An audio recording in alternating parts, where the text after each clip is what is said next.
ഒരു ജോലിയില്ലാത്ത ആൺകുട്ടിയും ഒരു ജോലിയില്ലാത്ത പെൺകുട്ടിയും തമ്മിൽ നല്ല വ്യത്യാസമുണ്ട്. അതായത് ഒരു പ്രായം കഴിഞ്ഞാല് ഒരു പരിധി വരെ ആൺകുട്ടികൾക്ക് ഇങ്ങനെ കളിച്ചു നടക്കുക, പക്ഷെ അതിനുശേഷം അവർക്ക് കുറച്ച് പാടാണ്. എന്നാൽ പെൺകുട്ടികളുടെ കാര്യമാണെങ്കിൽ ഒരു പരിധി വരെ അല്ല, അവർക്ക് അവരുടെ കല്യാണം കഴിക്കുന്നത് വരെയും അല്ലെങ്കിൽ കല്യാണം കഴിഞ്ഞാലും ജോലിയില്ലാതെ എത്ര കാലം വരെ വേണമെങ്കിലും അവർക്ക് നിൽക്കാൻ പറ്റും. അവർക്ക് ഒരാൾ ഡിപ്പെൻഡ് ചെയ്ത് അങ്ങനെ പോവാം.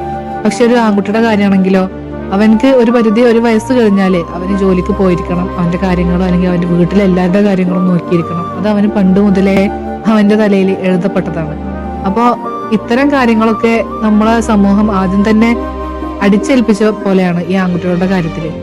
സമൂഹത്തില് ഒരു ആൺകുട്ടിക്ക് വിലയും കൽപ്പിക്കുന്നതും അല്ലെങ്കിൽ അവൻക്ക് അവന്റെ സ്റ്റാറ്റസ് തീരുമാനിക്കുന്നതും അവന് ജോലിക്ക് പോകുന്നതും അവന്റെ ഏർണിങ്സിനൊക്കെ ഡിപ്പെൻഡ് ചെയ്തിട്ടാണ്.